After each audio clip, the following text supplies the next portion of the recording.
ಮುಸಲ್ಮಾನರ ತಾಳಕ್ಕೆ ತಕ್ಕಂತೆ ಮುಖ್ಯಮಂತ್ರಿ ಸಿದ್ದರಾಮಯ್ಯ ಮತ್ತು ಕಾಂಗ್ರೆಸ್ ಸರ್ಕಾರ ಕುಣಿಯುತ್ತಿದೆ.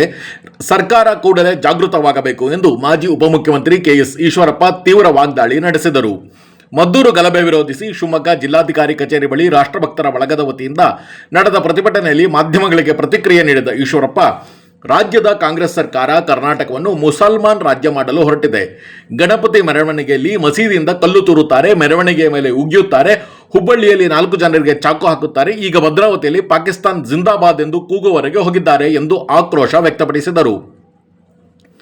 ಹಿಂದೂಸ್ತಾನದ ಅನ್ನ ಬೇಕು, ಆದರೆ ಇವರಿಗೆ ಪಾಕಿಸ್ತಾನ್ ಜಿಂದಾಬಾದ್ ಬೇಕು. ಮದ್ದೂರು ವಿಚಾರದಲ್ಲಿ ಹಿಂದೂಗಳ ಮೇಲೆ ಹಲ್ಲೆ ನಡೆದಿದ್ದರೂ ಸಿದ್ದರಾಮಯ್ಯ ಗಂಡುಗಲಿಯಂತೆ ತೀರ್ಮಾನ ತೆಗೆದುಕೊಳ್ಳುವ ಬದಲಾಗಿ ಮುಸಲ್ಮಾನರಿಗೆ ಕುಮ್ಮಕ್ಕು ನೀಡುವ ರೀತಿಯಲ್ಲಿ ವರ್ತಿಸುತ್ತಿದ್ದಾರೆ. ಇದೆಲ್ಲವನ್ನು ಗಮನಿಸಿದಾಗ ಇದರ ಹಿಂದೆ ರಾಷ್ಟ್ರದ್ರೋಹಿಗಳ ಸಂಚು ಇದೆ ಎಂದು ಸಾಬೀತಾಗುತ್ತದೆ ಎಂದರು. ಪ್ರಧಾನಿ ನರೇಂದ್ರ ಮೋದಿ ಅವರು ನಾವೆಲ್ಲರೂ ಭಾರತಾಂಬೆಯ ಮಕ್ಕಳು ಎಂದು ಹೇಳಿದ್ದಾರೆ. ಪಾಕಿಸ್ತಾನ್ ಜಿಂದಾಬಾದ್ ಎಂದು ಘೋಷಣೆ ಕೂಗಿದವರ ವಿರುದ್ಧ ಕಠಿಣ ಕಾನೂನು ಕ್ರಮ ಕೈಗೊಳ್ಳಬೇಕು ಮತ್ತು ಅವರನ್ನು ತಕ್ಷಣವೇ ಗಲ್ಲಿಗೇರಿಸಬೇಕು ಎಂದು ಕೆಎಸ್ ಈಶ್ವರಪ್ಪ ಆಗ್ರಹಿಸಿದರು. ಹೋರಾಟ ಮಾಡಿದಂತ ಕಾಂಗ್ರೆಸ್ ಇವತ್ತು ಕರ್ನಾಟಕ ರಾಜ್ಯದಲ್ಲಿ ಇಲ್ಲ. ಕರ್ನಾಟಕ ರಾಜ್ಯದಲ್ಲಿ ಡೂಪ್ಲಿಕೇಟ್ ಕಾಂಗ್ರೆಸ್ ಇದೆ. ಡೂಪ್ಲಿಕೇಟ್ ಕಾಂಗ್ರೆಸ್ಸಿನ ವ್ಯಕ್ತಿಗಳು ನಾನು ಹೇಳಕ್ ಇಷ್ಟಪಡ್ತೇನೆ. ಮದ್ದೂರಿನಲ್ಲಿ ನಡೆದಂತ ಘಟನೆ ಅದು ಕಾಂಗ್ರೆಸ್ ಪಕ್ಷಕ್ಕೆ ಅಪಮಾನ.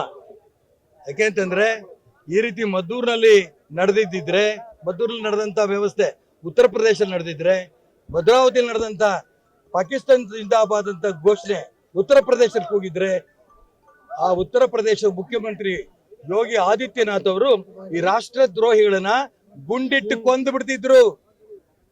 ಕರ್ನಾಟಕ ರಾಜ್ಯದಲ್ಲಿದ್ದ ಕಾಂಗ್ರೆಸ್ ಸರ್ಕಾರ ಈ ರಾಷ್ಟ್ರದ್ರೋಹಿಗಳಿಗೆ ಬೆಂಬಲ ಕೊಡ್ತಾ ಇದೆ. ಪಾಕಿಸ್ತಾನ್ ಜಿಂದಾಬಾದ್ ಅಂತ ಕೂಗಿರಂತ ರಾಷ್ಟ್ರದ್ರೋಹಿಗಳ ಬಗ್ಗೆ ಇನ್ನೂ ಕ್ರಮ ಕೈಗೊಂಡಿಲ್ಲ. ರಾಜ್ಯದ ಮುಖ್ಯಮಂತ್ರಿಗಳಿಗೆ ಮತ್ತು ಗೃಹ ಮಂತ್ರಿಗಳು ಒತ್ತಾಯ ಮಾಡ್ತಾನೆ, ಆ ರಾಷ್ಟ್ರದ್ರೋಹಿಗಳನ್ನ ತಕ್ಷಣ ಅರೆಸ್ಟ್ ಮಾಡಿ ಅವ್ರ ಬಗ್ಗೆ ಸೂಕ್ತ ಕ್ರಮವನ್ನ, ರಾಷ್ಟ್ರದ್ರೋಹಿ ಕಾಯ್ದೆಗಳೇನಿದೆ ಅದರ ಪ್ರಕಾರ ನಿಮಗೆ ಶಕ್ತಿ ಮೀರಿ ಅವ್ರ ಕಠಿಣ ಶಿಕ್ಷೆ ಕೊಡಬೇಕು. ಮದ್ದೂರಿನಲ್ಲಿ ಆ ಒಂದು ಮಸೀದಿ ಮುಂದೆ ನಡೆದಂತ ಘಟನೆ ಪೂರಾ ನಿಯೋಜಿತ ಸಂಚು ಅನ್ನಂತ ಅಂಶ ಈಗಾಗಲೇ ಬಯಲಾಗಿದೆ. ಯಾರು ಈ ಸಂಚು ಮಾಡಿದ್ದಾರೆ ಆ ವ್ಯಕ್ತಿಗಳು ಇವತ್ತಿನ ತನಕ ನೀವು ಅರೆಸ್ಟ್ ಮಾಡಿಲ್ಲ. ಲೈಟ್ ಆಫ್ ಮಾಡಿದವನು ಯಾರು, ಬೆಂಕಿ ಹಚ್ಚಿದವನು ಯಾರು, ಕಲ್ಲುಗಳು ಹೊಡೆಸಿದವ್ರು ಯಾರು, ಇದ್ರ ಹಿಂದೆ ಯಾರಿದ್ದಾರೆ ಅವ್ರನ್ನ ಅರೆಸ್ಟ್ ಮಾಡಿಲ್ಲ. 22 ಜನಕ್ಕೆ ಯಾರನ್ನೂ ಅರೆಸ್ಟ್ ಮಾಡ್ದಂಗೆ ಮಾಡಿದಿರಿ. ಅದನ್ನ ಪ್ರತಿಭಟನೆ ಮಾಡದಂತ ಹಿಂದೂಗಳ ಬಗ್ಗೆ, ಧರ್ಮದ ಪ್ರೇಮಿಗಳ ಬಗ್ಗೆ, ದೇಶ ಪ್ರೇಮಿಗಳ ಬಗ್ಗೆ ಅದನ್ನ ಪ್ರೊಟೆಸ್ಟ್ ಮಾಡಿದ್ವಿ ನಾವು ಅಂತಂದವ್ರಿಗೆ 4-5 ಜನ ಹೆಣ್ಮಕ್ಳು ಸೇರಿ 500 ಜನ ಹಿಂದೂ ಧರ್ಮದ ಭಕ್ತಗಳಿಗೆ, ರಾಷ್ಟ್ರ ಭಕ್ತಿಗೆ ನೀವು FIR ಹಾಕಿದಿರಿ. ಆ FIR ಕಾಪಿನ ತಕ್ಷಣ ವಾಪಸ್ ತಗೋಬೇಕು, ಹಿಂದೂಗಳನ್ನ ರಕ್ಷಣೆ ಮಾಡಬೇಕು, ಮುಸಲ್ಮಾನ್ ರಾಷ್ಟ್ರದ್ರೋಹಿಗಳ ಬಗ್ಗೆ ಬಂಧಿಸಬೇಕು ಅಂತ ಒತ್ತಾಯ ಮಾಡ್ತೇನೆ.